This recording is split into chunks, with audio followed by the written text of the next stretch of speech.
As we discussed in a previous video, the synchronous TDM, each input has reserved the slot in the output frame. This can be inefficient if some input lines have no data to send. In statistical time division multiplexing, slots are dynamically allocated to improve the bandwidth efficiency. Only when the input line has a slot worth of data to send, it is given a slot in the output frame. In statistical time division multiplexing, the number of slots in each frame is less than the number of input lines. So this is mainly because we are providing a slot to the line, one which has some data to send at that particular time. So the multiplexer in statistical time division multiplexing, the number of slots in the each frame is less than number of slots in the input lines. The multiplexer checks input line in a round robin fashion and it allocates slots for an input line if the line has data to send. Otherwise, it skips that line and checks the next line. So first we'll consider a synchronous TDM, one in which a slot is reserved for every input line.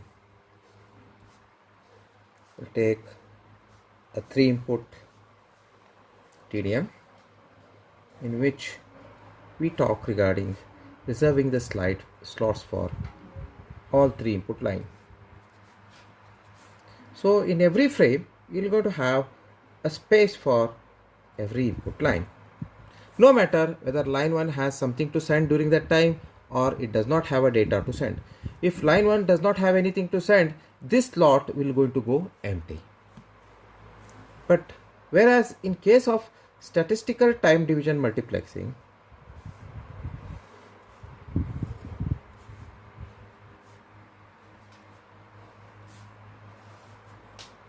I talk regarding small units of data. So I want to call this as A1, I'm calling to this as B1, C1, and this is my B2, this is my C2. Now look at a situation over here. This particular example I have considered to know, so I'll add one more line so that I can take this into a consideration. Only it has to send B2. Okay, now there are 4 input lines in this multiplexer and it is of the type statistical time division multiplexing. So in this case, the first frame that is created by this multiplexer will going to consist of A1 and the address of A1, B1 address, that is B, C1 and address C.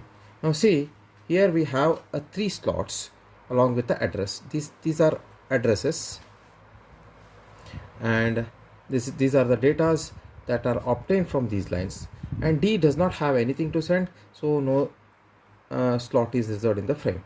So here the number of slots in the frame is going to be lesser than the input lines. Now in the second frame, in case of second frame, you see that P2 will have something to send, its address, C2, C line has something to send, its address, and D line has something to send and it's just the address, but A does not have anything to send, so that slot is now allocated to a D. One thing we noticed from these 2 examples, in the first case we are talking of adding only some redundancy, that is 0 or 1. So with every frame only 1 bit redundancy. This redundancy is mainly because to synchronize the frames, to synchronize properly with the receiver, these additional dummy bits will be added. But whereas in case of statistical time division multiplexing, we need not to bother regarding synchronization. We are only interested in providing the addresses because the number of slots in the output frame are lesser than the input lines, and there is no slot reserved for any specific input. Because of that, we also need space for addresses. This is what is difference between synchronous TDM and statistical time division multiplexing. So basically, addressing means who is to receive this particular data. So the data that is sent by A, who has to receive it. So normally, in a simplest way, the addressing will going to be the number of bits. So it will be depending on number of outputs who all will going to receive this. If there are 4 output lines, then the number of bits in addressing will going to be 2. Either it will be 0 0, or it will be 1 1, or it will be 1 0, or 0 1. One thing is clear from this two explanation is that we add a more redundancy in statistical time division multiplexing because that address. So here we should be very careful while selecting the address. So my address should be reasonably smaller compared to my data unit value.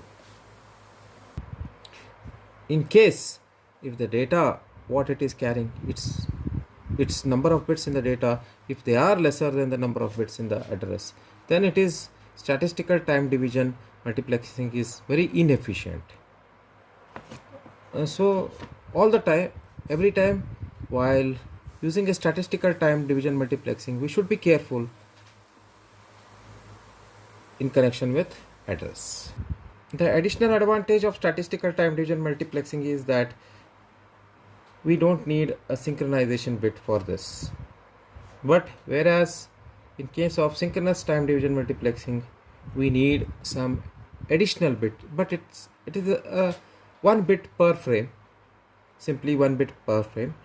That is enough to synchronize both sender and receiver.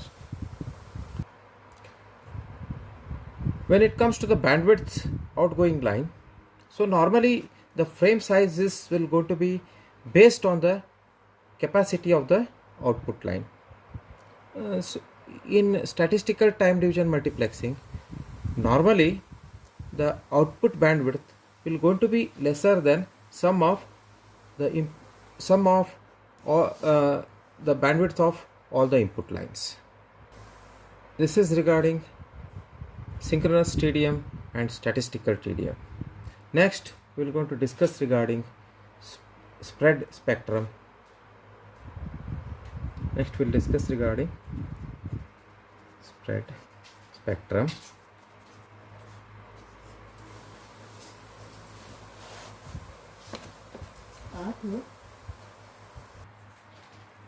Multiplexing combines signals from several sources to achieve bandwidth efficiency. The available bandwidth of the link is divided between the sources here. But in spread spectrum, we also combine signals from different sources to fit into a larger bandwidth. But our goal are now here somewhat different. Spread spectrum is designed to use basically in wireless applications such as local area networks and wide area networks. Local area network is of the type wireless, and even wide area network here is of say type wireless one. In these two types of applications, we have some concerns that say regarding bandwidth efficiency. In wireless applications, stations use air as a medium for communications. Stations must be able to share a medium without interruptions by eavesdropper and without being subject to a jamming from malicious intruder. To achieve these security concerns, so in spread spectrum technique, we add a redundancy. So basically, this is done by spreading the original spectrum needed for each station. So that means if the required bandwidth for each station is B, spread spectrum expands this bandwidth to, say, we'll use term BSS, such that BSS is very much larger compared to that of B. The expanded bandwidth allows the source to wrap its message in a protective envelope for more secure transmission. The best example for this is, say, I'll take an example of e-commerce sites. So when it comes to Amazon and all, Amazon site, when it comes to delivering items of the type cookery items or some glass items, they insert these items into a special box to prevent it from get damaged during the transportation. And normally they use a superior delivery service to guarantee the safety of the package. Spread spectrum achieves its goal through a principle. So for that we'll use a figure, that is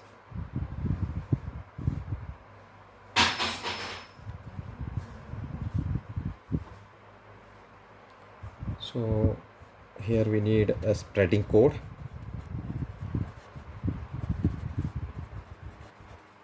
Then my input with some small bandwidth. This is my bandwidth B. So my output, this bandwidth will going to be spread very larger bandwidth, that is BSS. So our goal here is, first goal is to provide a redundancy. The second is expanding the original bandwidth B to BSS. It must be done by a process that is independent of original signal. In other words, the spreading process occurs after the signal is created by the source. Means we need to have input first, then only it is possible for us to spread it. There are two techniques to spread this bandwidth. One is frequency hopping technique.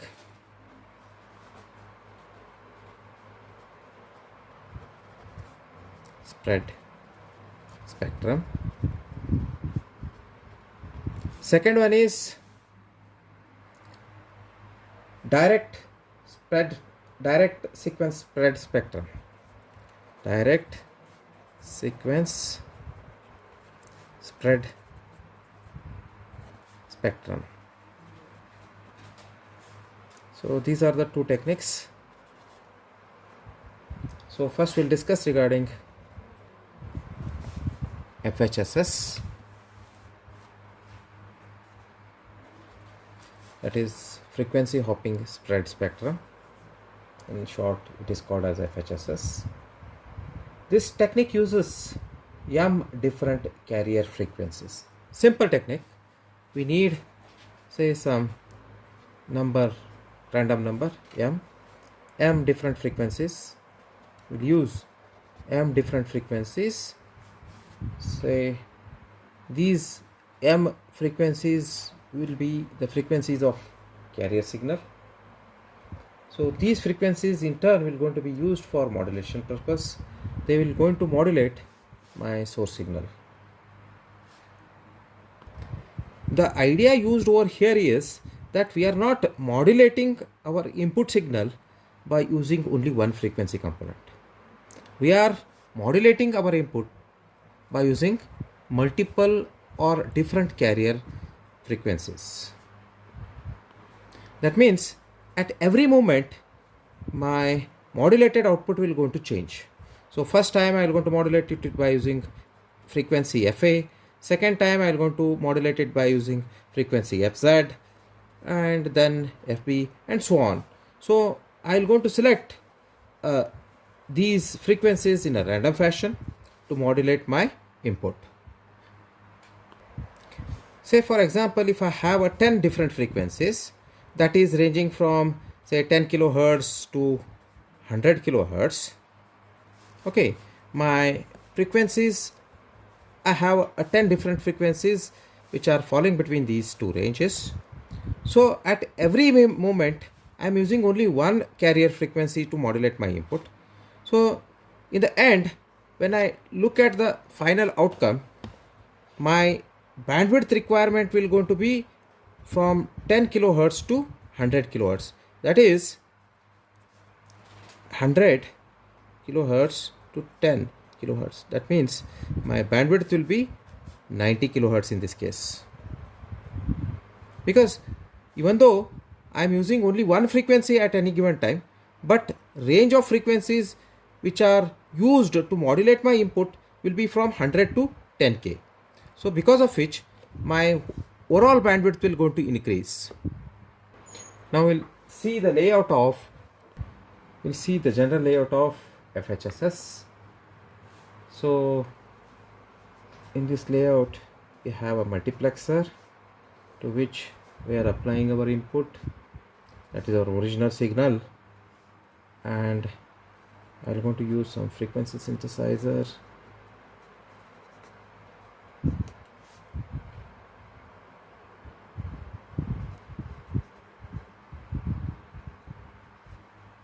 Then I'm going to have some frequency table. It is simple lookup table from which I'm going to pick some frequencies, and I'm going to use some say pseudo random generator.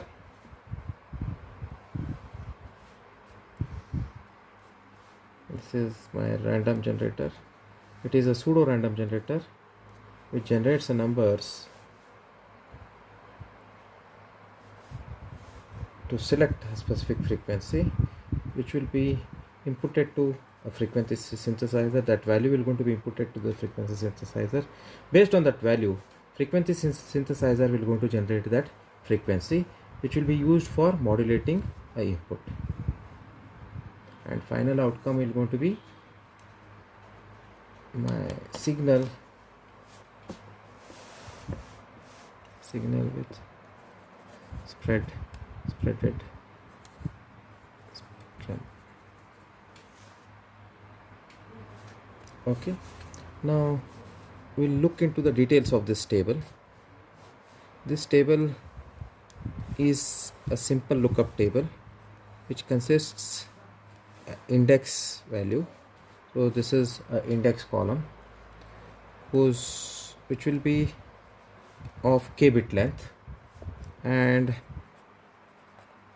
this is a frequency column where we're going to have frequency values like this: 200 kilohertz, 300 kilohertz, and so on up to 900 kilohertz.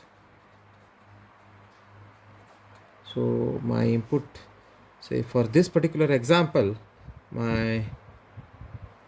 this index column will going to consist of 3-bit number of this type,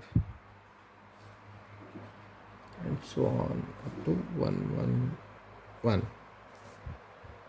So the job of this pseudo random generator, PRG, is to generate these index values. Okay, so it generates these index values in a random fashion. So the generated index value will be used to select the frequency. So this selected frequency will be used by the frequency synthesizer for modulating the input signal. So at that particular moment, the selected frequency will be used to modulate the input. So for the next moment, again the pseudo random generator will go to generate another random number, which are in the range of 000 to 1111. So again it generates one more random number. So based on that number, the new frequency will going to be selected for that moment, and that will be used for modulating the input. So for every moment, the modulating signal the carrier signal is getting changed, which makes the modulation output to be changed at every moment. This is what is an idea used in FHSS. So this helps us to block attacker from knowing what exactly the carrier frequency we are using. The idea of pseudo random generator helps us to protect our input signal from attacker. So if attacker knows regarding one carrier frequency, he will going to get information only during that particular moment, not the complete information.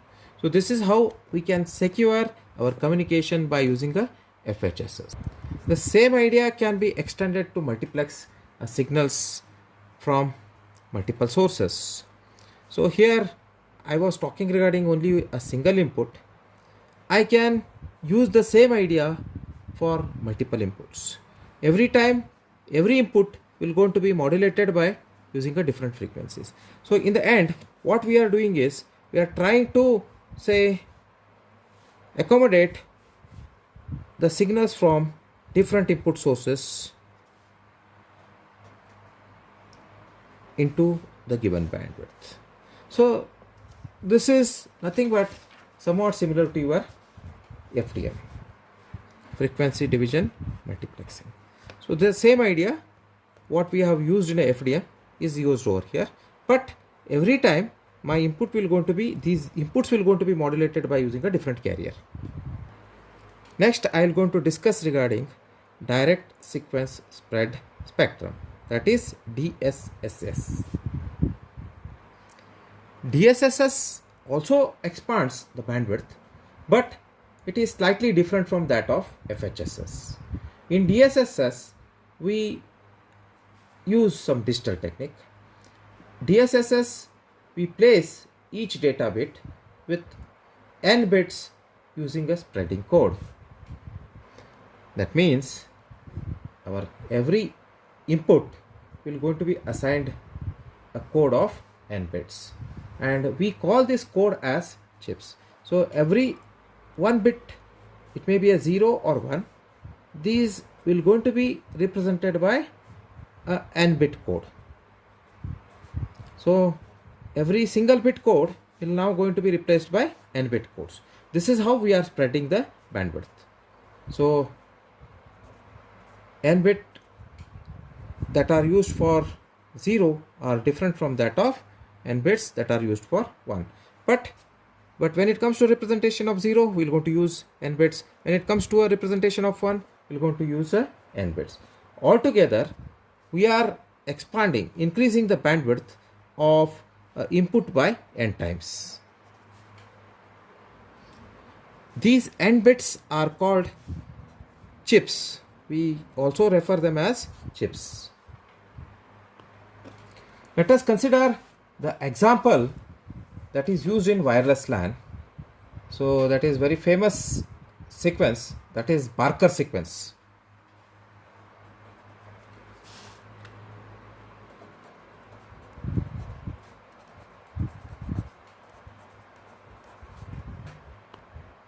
In Barker sequence, chip length is n, that is equal to 11 bits.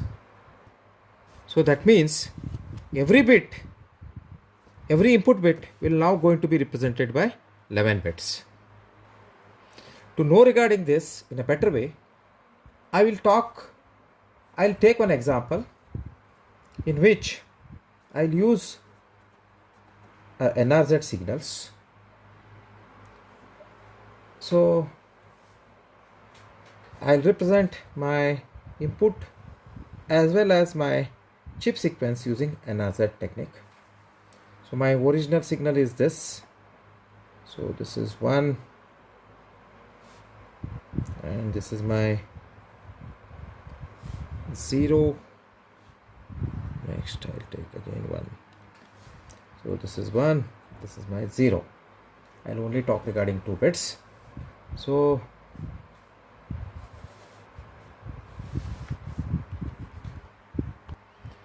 Now I'll use a chip sequence, Barker sequence, that is 1 0 1 1, that is 1 1 0 1, then again 0, then 3 ones, 1 1 1, then 3 zeros. This is the chip sequence that is used for 1, and for 0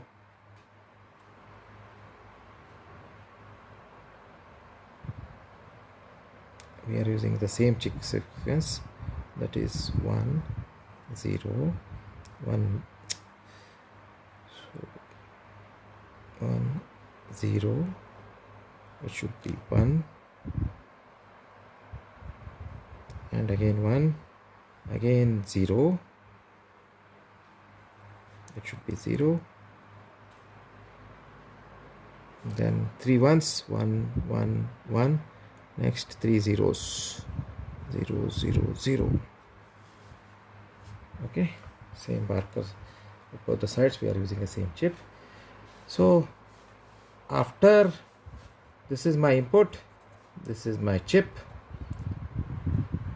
When we multiply these two, the outcome will be this. While explaining, I said that these two are two different n-bit codes. So actually in reality they are not different. So please make a correction over here. This n-bit code and this n-bit code for both 1 and 0, they are same. This is what we have shown over here. So after spreading, my outcome is going to be like this. So since it is 1, I am going to get same output, that is 1 0 1 1 0, 3 ones and 3 zeros. But here it will going to be inverted. 1 becomes 0, then this will going to become 1, then 2 ones, they become 0, then this becomes 1, that 0 becomes 1, and next 3 zeros, next 3 ones, 1 1 1. So this is a representation of a next bit value. In the previous discussion, it was very clear that my Barker code is 1 0 1 1 0 1 1 1 0 0 0. So if original rate is n, then my outcome is going to be 11n. This indicates that the required bandwidth will going to be increased by 11 times. So the next question is now whether will it be possible to share a bandwidth in DSSS like that of FHSS? The answer is no as well as yes. Since if we use a Unicode, that is Barker code, it is not possible to share the bandwidth. So, but if we use a special type of sequence codes that allows us combining and spreading of spread signals, we can share the bandwidth. This completes a multiplexing topic. So if you had any doubts, feel free to ask the questions, and in the next class we're going to deal with new topic. Thank you.